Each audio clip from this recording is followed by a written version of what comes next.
the town where the jazz is swinging high. It's the New Orleans Outsider with Chris Goff, my oh my. We may be outsiders, but our love for New Orleans is true. So come along as I share it all with you. Sights and sounds, food and drinks. We're here to take a ride with New Orleans Outsider as our guide.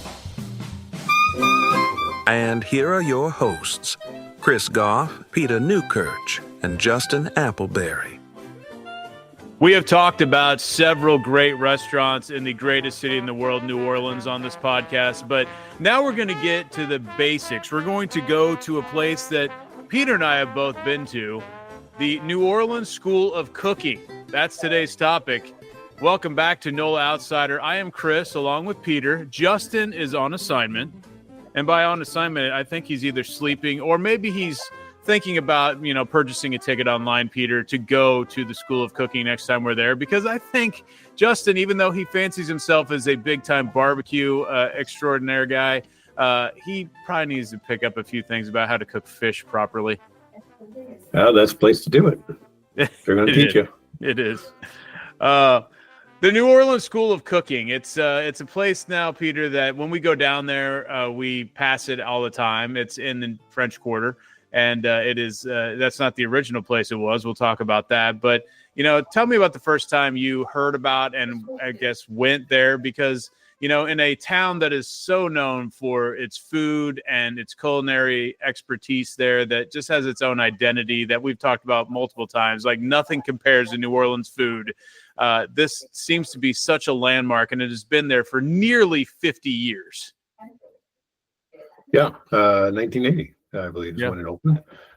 We didn't find it right away. This we've been going down there a long time. This was, I'd like to say that we knew about it before we ever went down there the very first time, but that's not true. I would say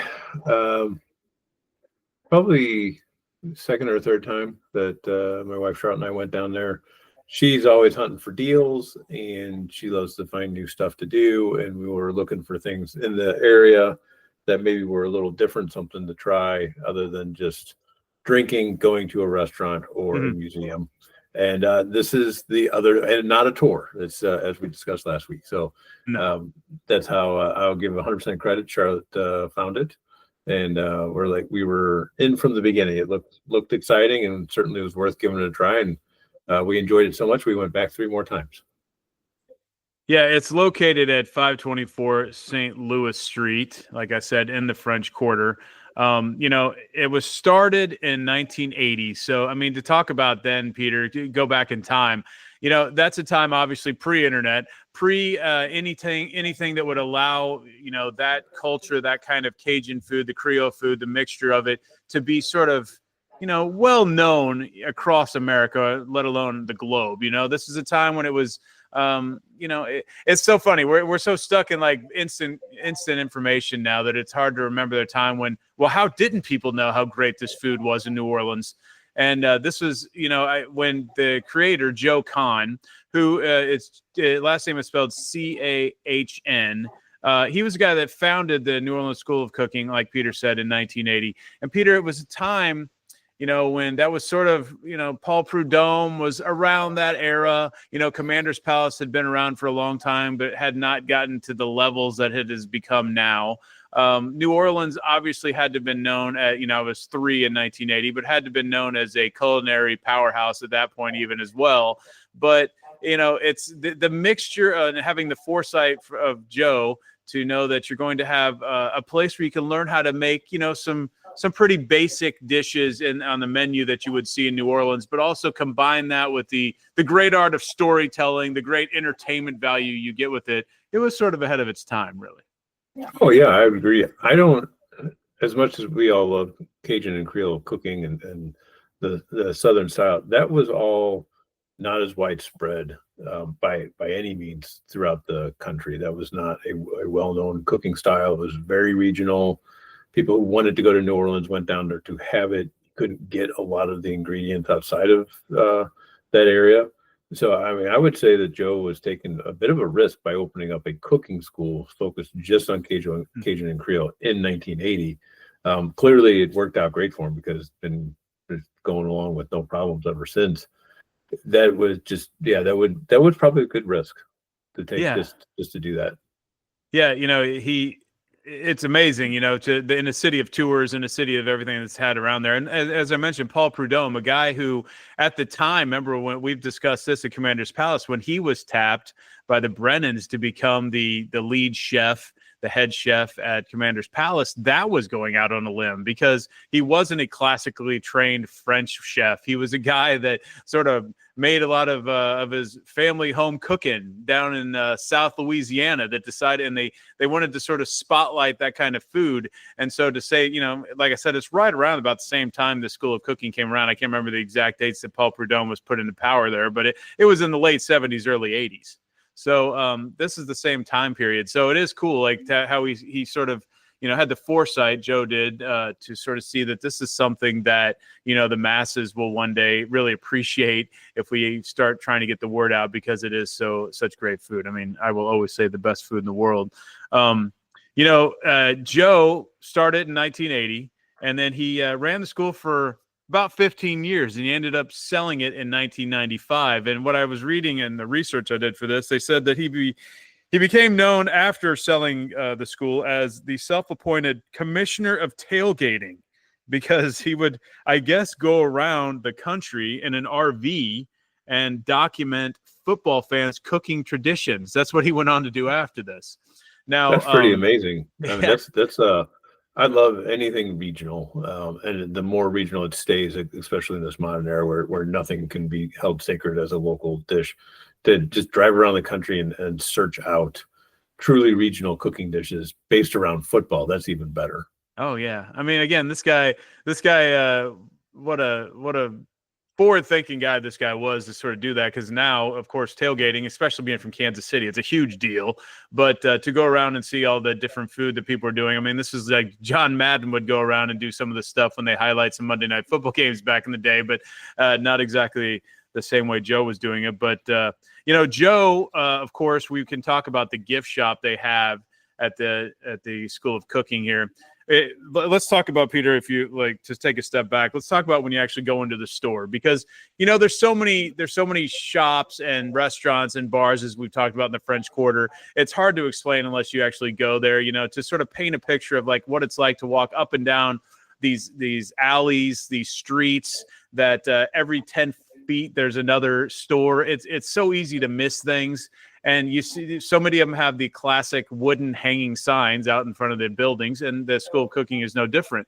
So when you walk in there, what you see basically as you open the door is a pretty large space. I mean, I'd say it's, 40 by 30 type room that is basically essentially just sort of a gift shop or a shop for them, which sells numerous kinds of spices, all the silverware you would need, the spoons that you would need to cook with, the cookbooks of the chefs that have been at the school, but also chefs around New Orleans. And just the smell in there is just great, because behind this gift shop, right behind the gift shop, you see through the windows, but also above it, 2 floors above as well, are all cooking classes, whether it's hands-on demonstrations or demonstrations just from afar. This place is really cool to walk into. And Joe is known. The first time I heard Joe's name was when you were like, you should try this spice. It's called Joe's stuff. And it's basically the Cajun stuff I use now on the green stuff anyway, is what I use now, Peter, on a lot of stuff. But yes, the Bayou blend.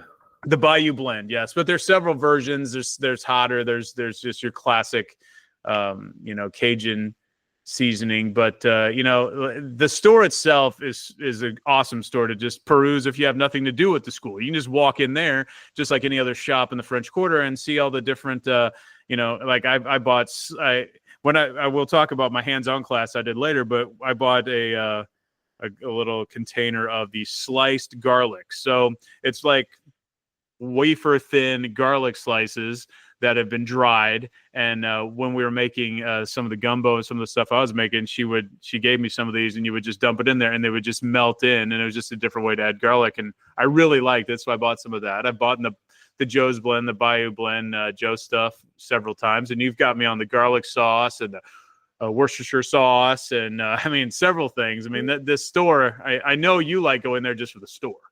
Oh yeah, and that's the thing. You can go in there even if you don't have time to go do a class.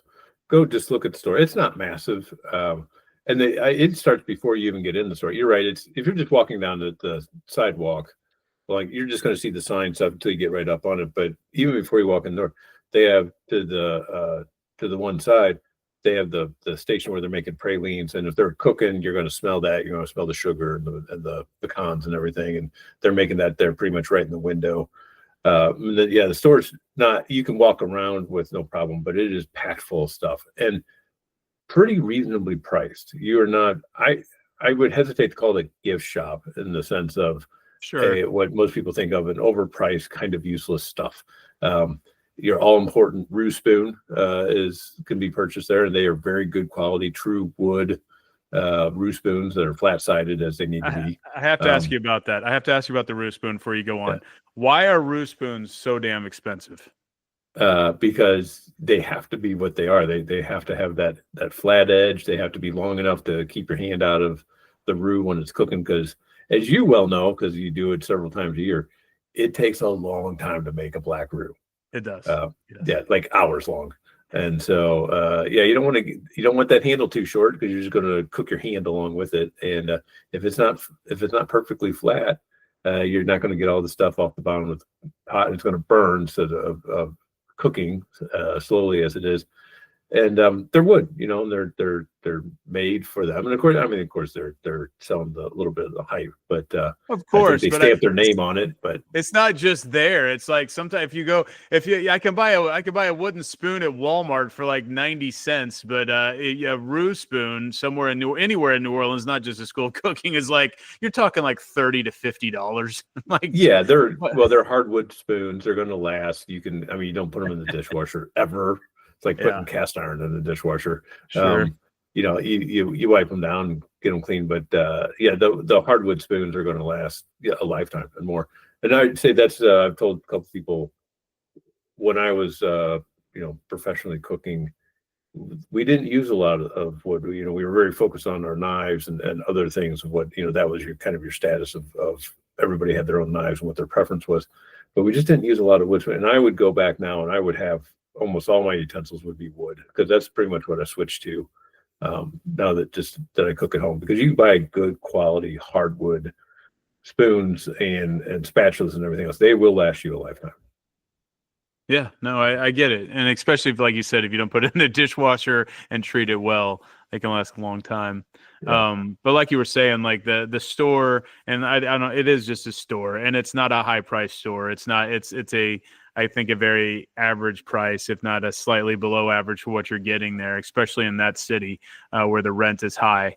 But it's not a gift shop. It's more of a store. I say it's a gift shop, and the reason why that came out of my mouth at first is just because after you take part in a demonstration in one of their classes, you walk out and you instantly want to buy stuff. So it reminds me of when I do it at a comedy show or anything else. I'm like, okay, I just learned about these 10 things. So I need a garlic sauce and, I'm buying one of everything after I leave.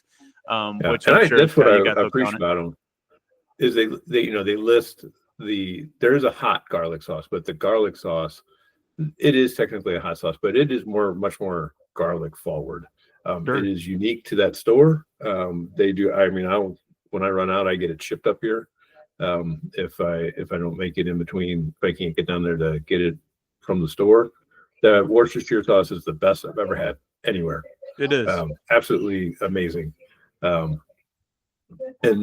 they just, everything. All of their spice blends and everything are great. They got coffee of different places and they have a great collection of cookbooks. I'm not a huge cookbook guy. As I talked about, the Paul Prudhomme book's one of the few that I've helped onto it.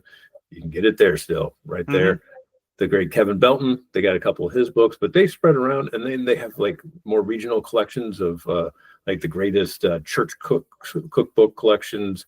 How to Put on a Southern Funeral is one of the cookbooks. They got great recipes in those. Yeah.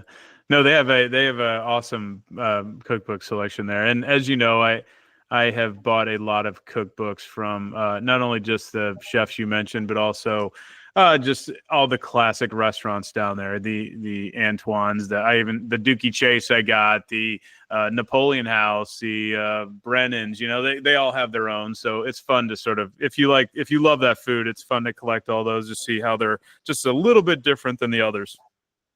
But I do want to talk about Kevin Belton. I mean, some of the guys that Joe Kahn is the guy that everyone knows about. When I took my class, my teacher was like, just wouldn't shut up about how much she loved Joe and just his vision and like meeting him. He's still around, you know, he doesn't work there anymore, but he will be there a lot, I believe.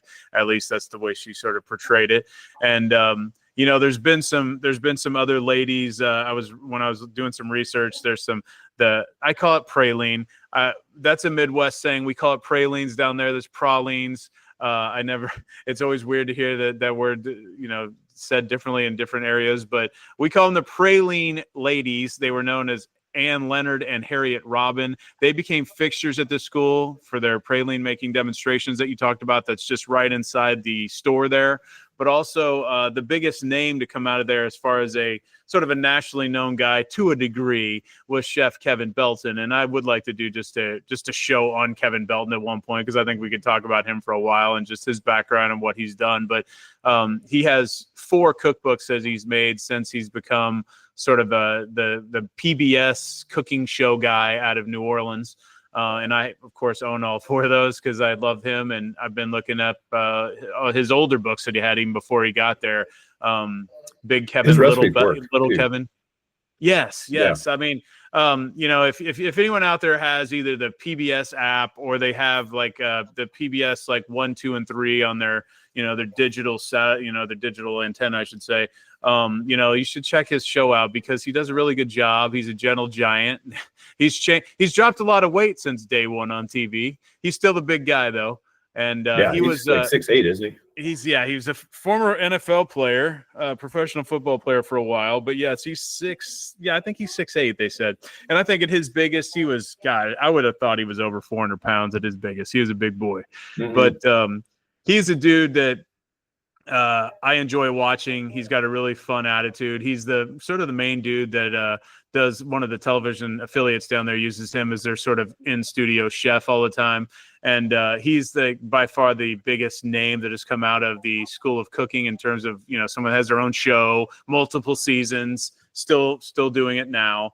And, you know, I would love to meet him one day because he's just been a fun guy to sort of learn some cooking things. And of course, I've made several things from his books. I don't know if you have yet, but the shrimp and grit I love. So yeah, your version of his shrimp and grits is great. And it just to show how great this whole place is. We haven't even talked about getting into the dining room yet. We're still talking about the store in the front of the whole building. Yeah.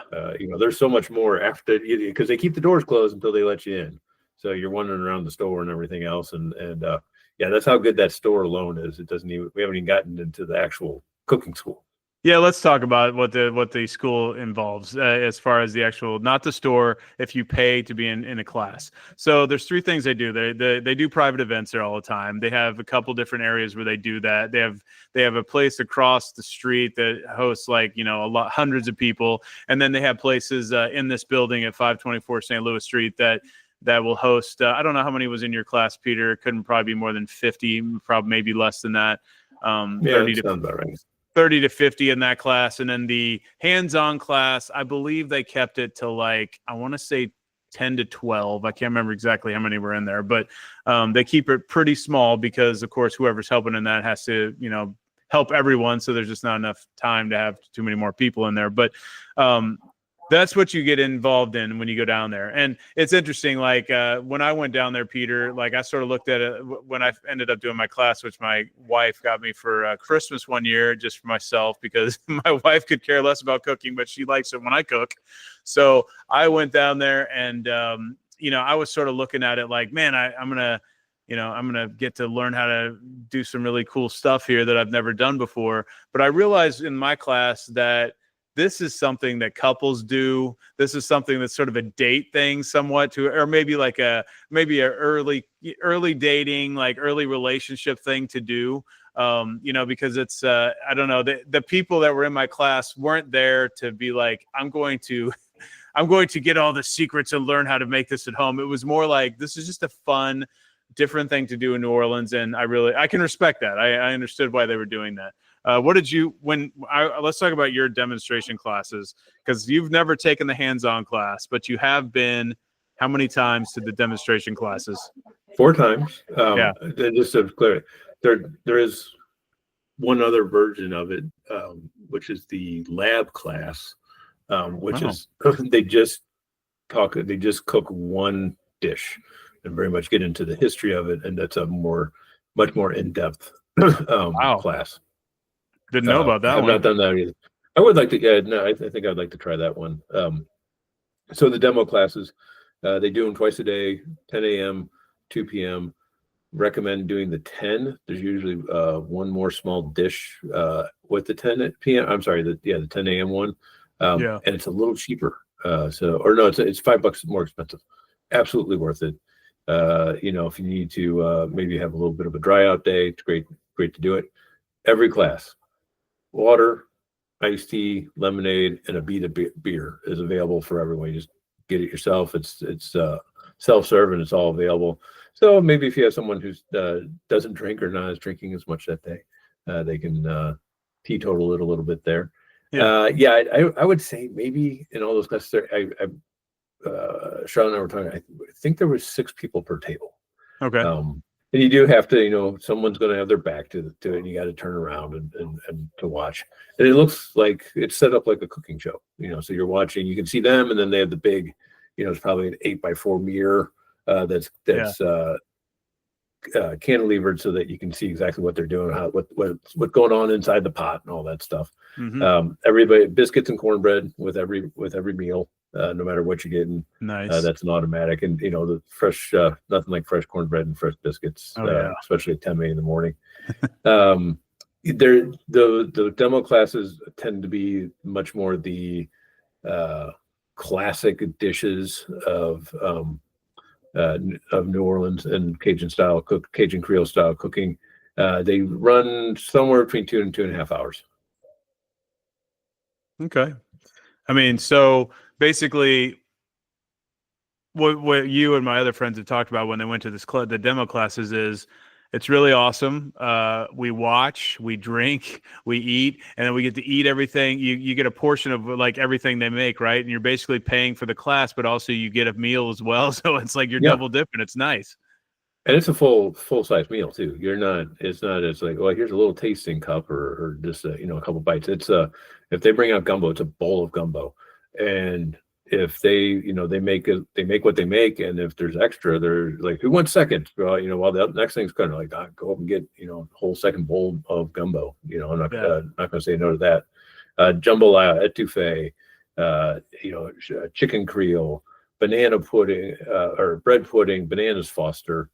Just all those classic dishes down there. You'll see how to do it. They will give you a lot of really good foundational tips of things like with red beans and rice. You always want to pull some out and mash it or blend it and then add it back in. That's what thickens it to that texture that's so perfect that you really only find down there. Yeah, the demo classes, if you walk into the store and you're just perusing the store, like I said, the smells are great because obviously there's real cooking going on, like between you and a pane of glass. So when you are in there, you can sort of peek in there through the door glass, and you can see the guy, what you're talking about, sort of leading the class at the front, people at tables watching. So you can look up at and see what he's cooking above it, like you said, like a cooking show. And it's really fun to, like, that's what sort of made me want to take one of these. Not only just you guys saying how much fun you had watching and eating because it tasted so good and it was just fun to hear the stories, but also, it's just the next level of when you're in there and enjoying the entire store. You want to go and do more. I've never done the demo class. The demo class runs, I want to say, $40 to $50. I think it's like right around there per head. And like I said, right. Not only are you learning how to make classic dishes from New Orleans, but you're also being able to eat as well. So that's a pretty good deal. Now, the hands-on class, I didn't know, like I said, I didn't know what to expect. I didn't know if it was going to be a bunch of Peters in there that know everything and they just wanted to get maybe a couple new things on their list. But when I got the gift certificate to go, which allowed me to pick whatever class that I wanted to go, when I went on their calendar online on their website, which is NewOrleansSchoolOfCooking.com, you can go on there and you can book a room and then book a class, and they're pretty much open every day except Christmas, Thanksgiving. There's like 6 days a year they're not open, but they're open every day. And I did mine actually on New Year's Eve. And I did it in the morning time because usually they have 2 of those classes as well, in the morning and night.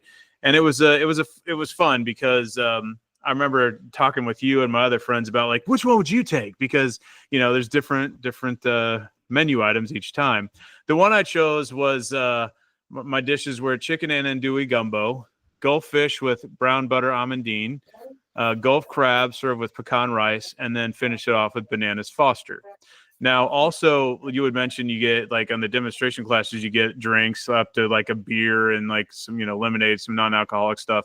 But in the cooking class, it's funny because our teacher was great. She was like, hey, I want this to be fun. I want everybody to talk, so here's some, there's a Bloody Mary bar, there was some hard alcohol flowing in there. Okay. So it makes it, as makes cooking and everything else a lot easier.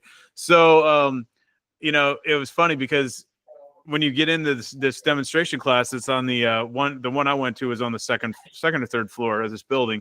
So you each have your own station, and you have I don't know what it is exactly called in the culinary world, Peter, but you have your own station where it's like the electric tops, the stove tops are there, but if something is not on the stove top for more than like 5 seconds, it shuts off immediately, so it doesn't cause any fires. The induction burners. Yeah, so that's what it was. And one thing so if you're worried, like, hey, I don't know what to do, I'm not a big cook, but I'd like to learn something, but I don't have knife skills, because going into this, I'm like, hey, man, are they going to make me cut an onion or something? Not that I can't, but I've seen you cut an onion and me cut an onion, Peter, and it's different. Okay. And mine is not the better way. So I was like, so when we got there, they had the meal sort of prepped out for you, and everything is pre-cut in the cups for each, course.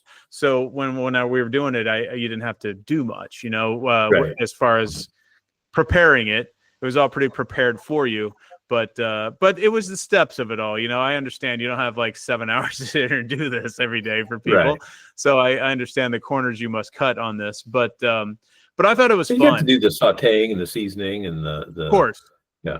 Well, we did the gumbo. And of course, like with you being in my life, we've done gumbo fests at the winery that we have down here. So you would come over and you've taught me the difference between, a peanut butter level roux, meaning peanut butter colored, versus a almost black roux. And, it's one of those things that, if you're from the Midwest, you don't really necessarily know what a roux is. I mean, you've heard the word, you understand it's somewhat of a soup base, but you do not understand, or at least I did not understand, how finicky and great it can go from like, that's okay, to, oh my God, this tastes so much more flavorful, so much richer. And that is what you taught me with that. So when I was making the gumbo on the course, it's me by myself. So it was like I was on an island by myself, because you had like a group of like 6 friends. You have a couple like married couples, and then there's like me, right? So I'm over there by myself, and she's like, hey, baby, you can make that as much as you want. You can go, you keep going black, go blacker, go black, so everyone else was like done and on their next course, but I was sitting there just stirring the roux. I'm like, no, I wanted this to be really dark, because we're used to making roux for like 150 people, right? This was just for basically me, so it wasn't taking nearly as long, but that was fun. There's some they will let you be a little bit creative in that class. You don't have to follow it like book to book, step to step each time. And so that was fun. Like and each time after you made the gumbo and the Gulf fish and the Gulf crab, you would then sit down in this table with the other people in your class. And there's like I said, 10 to 12 people. And you sit down, you meet the people, you sort of chat about it. She sort of goes around, you introduce yourself, you say where you're from and what made you come here and whatever. And then after you're done eating your main course, which was a ton of food, and I couldn't nearly finish it all, then you get up and that's when the bananas Foster starts, which is they did do the flambe, much like you would see at Brennan's, where they prepare it at the table. They sort of record you a little bit. They want to record you flambeing it, and also just throwing in the cinnamon little spice to make it flicker like a firework. It was very cool to be a part of all that. I thought it was very fun. I guess this isn't a criticism. I'd say the only thing I'd say about it is if you're going into it like I was sort of going into it, which is, hey, this is going to be a class where I'm going to learn some new awesome trade secret or some tricks of the trade or whatever. It wasn't necessarily that. It was more just sort of an intro to, Cajun Creole cooking and sort of some of the basic steps if you've never done anything like this before, which, again, to a mainstream audience, totally understand why they're doing that. I remember calling you or telling you that, I think you'd have fun because it's a fun couple of 2-3 hours to do this, but I don't necessarily know if you'd want to do it because you're obviously much more advanced in this, and it would be purely just to go through the steps to have, to pass some time for you, really. Yeah. And like I said, that's why I think the lab one I'd be interested in, because it gets much more into the depth of that single dish, and where the history of it is and how they developed it. And it doesn't really say you have to have more skills, but just it's a more intensive look into that single dish. The demos, like I said, did 4. Obviously, it was Charlotte and I, and all that. We've gone with, we did one by ourselves, and then the other ones were all with a combination of other friends. And had great time every time. It was 4 different instructors each time. They're giving local history. They're giving, witty stories. They're all like, you have to be outgoing to work there. It's not someone showing up going, okay, I'm going to make gumbo. And then they stand there for half hour, not saying anything. They're doing a show while they're cooking also. And they're explaining the history of that dish, but they're explaining the history of the city. They're telling some inside stories. The guy, and they'll get a little sassy with you. There's one lady, she was great, but she'd been doing it a long time. She did not take a lot of flack. She stayed on schedule. And there was this older lady who, for some reason, was trying to write everything down, even though she was repeatedly told, you get a menu with the recipe card with it all. And she's trying to, and finally the lady's like, lady, she didn't even go. She's like, man, she's like, lady, we moved on. That's 2 dishes ago. Yeah. She's like, I'm done talking about it. Like, I don't know what to tell you. We moved on. So yeah, she just shut her down. She's like, she was tired of her interrupting her. I can understand that. I mean, but when you're running a tight ship like they do, I mean, it's that's the, somebody could see that as like, wow, she was rude. I was just trying to do it at my own pace. But man, this is a train, like you have to stay somewhat within a walking distance of the train or you're going to be left behind. That happened, that happened with a little bit with us, like nothing bad, but it was just, they are on a schedule. They have, stuff coming up, and I feel like they give you plenty of time. But I mean, if you're in there, like, I don't know if you've been partying before you went, or maybe you're still sleepy from the night before, maybe you're not going to be able to keep up as well. But you're right. They are the instructors there, I found, have been there a very long time. They have deep roots in the culinary world from somewhere else, and they love New Orleans so much they moved here, which is the case with my chef. Or there were just, people from New Orleans that have had, just decades of experience in other restaurants around there, and they just decided to become a teacher of culinary stuff later in their life. But they are well experienced, and I think everyone I saw there was super entertaining, super outgoing, very experienced, and no one left not super happy. When you leave the hands-on class, when you leave that, there is a certificate you get. When you get home, you basically email them and say, hey, here's my I did the class, like here's my teacher, she told me to email you or whatever, and then they will mail you in the mail like a couple weeks later a certificate saying that you passed the New Orleans School of Cooking hands-on class, which I thought was a cute thing to add at the end. Absolutely. Yeah, that's great. But like I said, if you're going to do the hands-on class, go online, check out the calendar, because every day is different. Like I remember asking you, like, there was some more outside of the box stuff on some days. They had like a Creole ratatouille. They had the grillades. They had they had several things that I was like, well, that's different. Like I mean, it's not your typical shrimp and grits and fish or whatever. This is stuff outside the box. But at the end of the day, what am I really going to make more? I'm probably never going to make my family Creole ratatouille again, but it would have been interesting. But like I said, if you want to do some different stuff, their menu changes pretty greatly. So check it out on their website. Yeah, I think they don't want to get bored, so they're not going to make the same thing for 2, 3, 4 months. They change them up. They'll bring back their classics, the ones that are most popular. But they're always trying to insert new dishes to try out, and I'm sure they do a lot of testing to see what works within the time frame that they have for the number of people that they have to do. Speaking of also signing up for classes, they have a great website, very easy to use, shows everything, no problems. You can get reservations. You're not going to get in there if you try and walk in for a class. They're always full. Yeah, you need to. It is one of those things where you need to plan ahead if you're going to go. Not like the day ahead or the 2 days. Like, oh, we're going to be down here. What about Thursday? No, you need to like 2-3 months out. No, I agree. I booked mine. Just because I already had the gift certificate, I probably booked mine 6 months in advance just because I knew we were going there.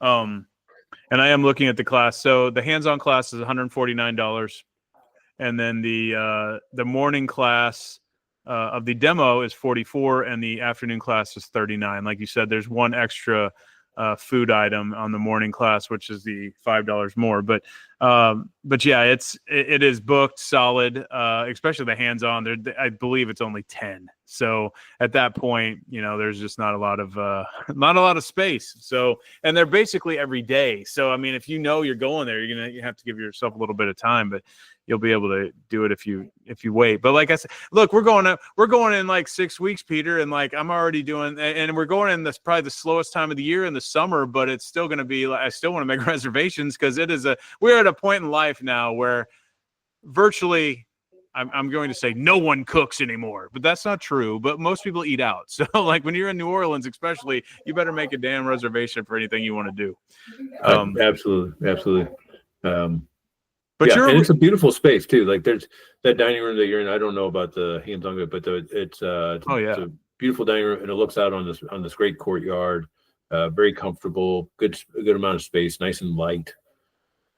Yeah, no, you're absolutely right. The second floor and its third floors are really cool. It's this old, I guess it's an old molasses factory. They bought this building when they started it, and it's a really cool building, and they've really obviously tricked it out nicely over the years for this cooking school. So I guess like you've sort of answered it by what you've done in the past, but like you consider it good enough to make it a return. You've gone multiple times, like a repeat person to go to these classes. Like what is it about it that makes you? Because some people might go to this and be like, I've done it. That's cool. Let's moving on. But you enjoy doing it multiple times. Why is that? Well, it's a lot of what we talked about. They change the menus up a lot. Every instructor is really, really, really good. They're entertaining. They're you're getting a dinner and a show every time you go, and it's not the same dinner and show. Yeah. So you get to go and try something new, and you learn, like I say, you learn some tips. Even I was 17 years in the profession, classically trained and apprentice and everything else, and there's still little tips and tricks that I learned from a place like that does make a big difference. As you were talking about with the roux, how dark does a dark roux need to be to be right? Well, to me, it's like you've taught me, it needs to be just a hair before it turns complete midnight black. Yeah. But that is the base of what makes gumbo great. And I've been taught that in real life. So, again, if you guys want to check out the New Orleans School of Cooking, I think it's a really fun thing to do. As we talked on our last episode about tours, this is somewhat of a version of a tour, I guess, but it's really more an experience that you get to pay for. I can't imagine taking a class like this really in any other town in America. I mean, I guess being from Kansas City, I guess you could possibly go to, there is a culinary academy that I've gone to on the Kansas side over here where they will sort of take you through some of the, how to smoke barbecue, how to do certain things in the world of barbecue. So I guess it does exist, but for a guy that's been in all the states and, have eaten food everywhere, like I really don't understand how a class would exist as much as it does in New Orleans. So this makes perfect sense to me. And so, I think it's a great thing to do, and it's well worth the money, especially if you're only going to go for the demo class, which is about, be there about 2 hours, maybe. You do that in the morning at like 10 o'clock and you've already had your lunch and you're ready for the day. I mean, that's as cheap as you're going to pay for even a carriage ride around the French Quarter. It's a really good deal. Absolutely. And, speaking of, it is another unique aspect of New Orleans that they have this distinctive cooking style that they can promote all the time. They sell you the products at the stores we talked about. You really only hear about these type of level of cooking classes. As much as God bless America and everything great, you don't hear about these regional style cookings in the country. Like you said, maybe barbecue here, but barbecue takes a long time. It does. Yeah. So these are the things where you're hearing, these are more like, in Tuscany or in Southern France or whatever, where you're going to learn how to make something. That's really, I don't know anywhere else, as you said, in the States where you really see a cooking school like this that's just focused on a very regional style that is so iconic of what it is. What if you were going to make one meal from New Orleans, like a Cajun Creole style? What is the dish that you are happy that you have in your repertoire to make for your family and friends? Oh, geez. Yeah, as we talked about, I've not made boudin, but as we talked about it, it's probably the most iconic single food that you can get. But I'm going to say, I know you will go with shrimp and grits. Yeah, I think I would go with barbecue shrimp. See, that's a great answer because barbecue shrimp. I grew up with my grandmother made excellent barbecue shrimp, and that's from being in Kansas City. If you don't know the New Orleans type of barbecue shrimp, you think, oh, barbecue shrimp, what is that? You marinate it, put it on the grill, because that's what you think of in Kansas City. But in New Orleans, it's completely different. And she used to make an excellent version of that all the time. And that was because she had it at Pascal Manali's in New Orleans. She loved it there. And it's really hard to find. Well, you probably know where, but in my regular haunts, I can't find head-on shrimp in Kansas City. But man, that makes such a difference. Sort of like the crawfish live, Yeah, it does need to be head-on shrimp. It's one of those. I'm going to put it. Maybe they'll send us a bottle or two of something for promoting them. So, but their Worcestershire sauce makes a huge difference in barbecue. That's the only one. I won't make it if I don't have their Worcestershire sauce. And that the other one you showed me, the garlic pepper sauce or whatever, that stuff is great. Like just it's in the same bottle type, Yeah. And the other thing that makes, my opinion, a great barbecue shrimp is specifically Budweiser, because it says King of Beers on it. Oh my gosh! Well, I mean, Budweiser was not the brand that's dead, so it's still safe. It'll still be around for a while. So, yep. But yes, I know you like to. You did not have that at our crawfish boil this year because I didn't have any. So I did not. No, I did not. But you had to go with an inferior product. But yes. But anyway, I think it's cool. I think it's a fun school to go to, and you guys should check it out if you enjoy cooking at all. Especially if you have never done any kind of Cajun food, check it out. Like I said, Peter is at a expert level. I'm sort of like right above novice. So it was a fun place to go, and I recommend it totally. So check it out. It's NewOrleansSchoolOfCooking.com. Peter, I don't exactly know what our topic will be next week. Of course, I want to talk about Richard Piano Scott at some point, but I would like to have him on with us, so I would have to coordinate that. But maybe we can do some kind of musical topic next week. If it's not Richard Scott, it can be, we can pick a Fats Domino or James Booker or, even Kermit Ruffins. I mean, I don't know, just we haven't really gone down that way yet. Or maybe a venue, a specific 1 or 3 venues that we want to talk about that you could see live music in, because as much food and drink as we've talked about, we haven't necessarily hit on the music side.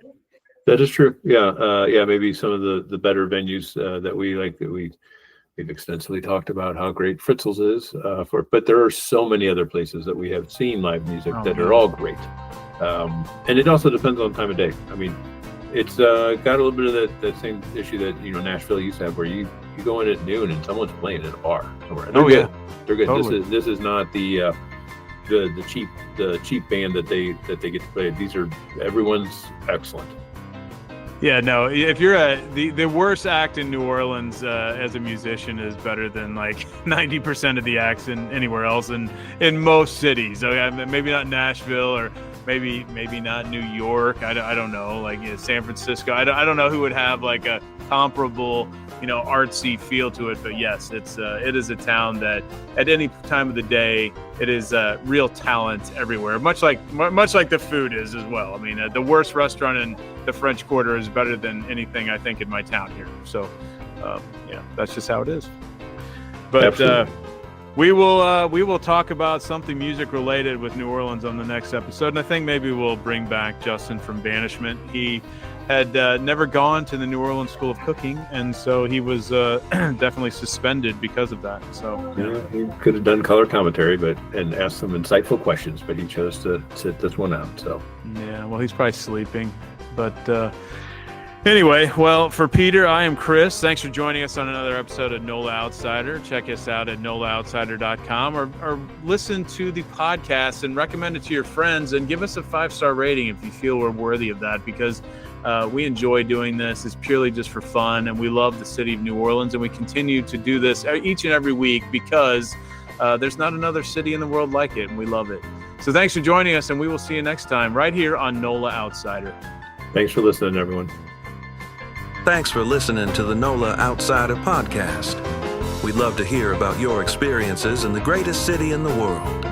Email us at outsidernola@gmail.com. Also, check us out on Facebook at facebook.com/NOLA Outsider, or visit NOLAOutsider.com. See you next time on NOLA Outsider.